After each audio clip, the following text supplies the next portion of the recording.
Keep it high, keep it tight. I'm Jay Morris Review Guy, back to bring you another 5-minute review. In this video, we are going to be doing a review of the album The Hunting Party by the band Linkin Park.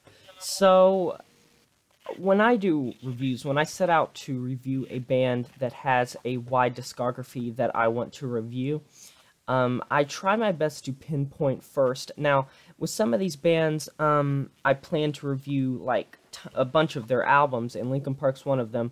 I expect more reviews on this band in the future.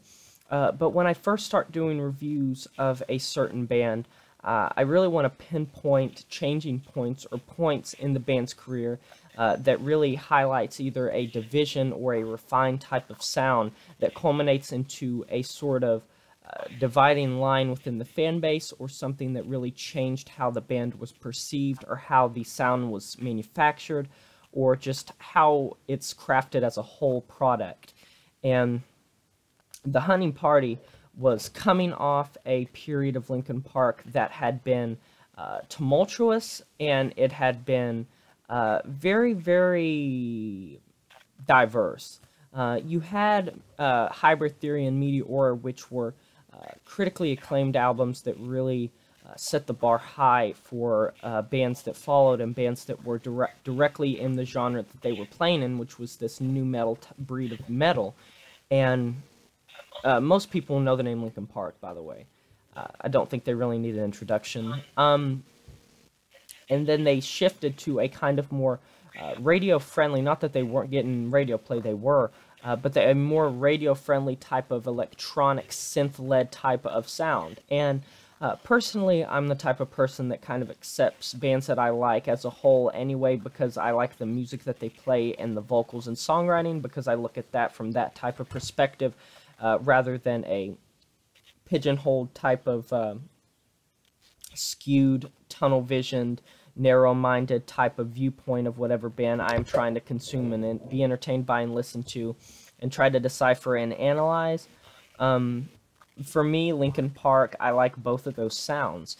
But with Hunting Party, they departed from that electronic sound to some degree. There's still some traces briefly throughout this album.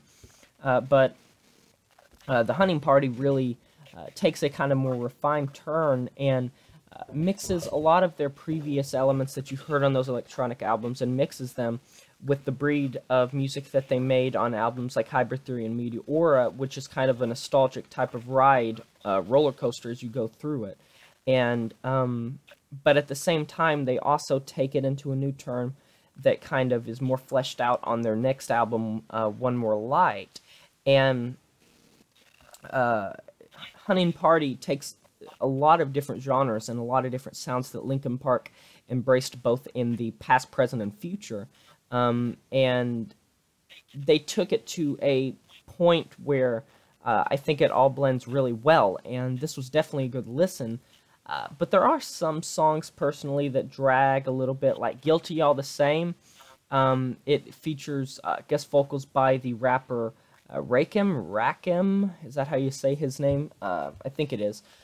But I'm not a huge fan of that song. I feel like it's a little too long, and I think some of the songs suffer from length issues where they're too long without needing to be, like they're spaced with just bridges or repeated choruses that maybe didn't need to be there.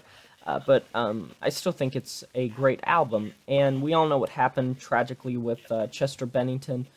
Linkin Park was one of the bands that really got me into rock and metal, and to see such a great voice and such a great inspiration go, it really hit hard for me, and I definitely know because I've seen the reaction from the fan base.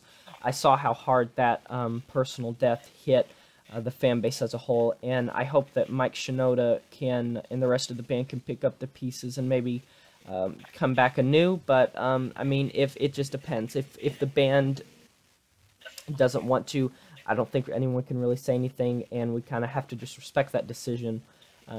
But back to the album, The Hunting Party, it's a good album. It is a good midpoint. It's Linkin Park, to some degree, doesn't need to necessarily reinvent the wheel too much, although they do. That's what I have to say. Like, they made Hybrid Theory, and then they made Meteora, which was a refined version of Hybrid Theory. Hybrid Theory is by far their heaviest release, but Meteora was building upon the hype of their first album, and it made a more refined kind of tightened sound.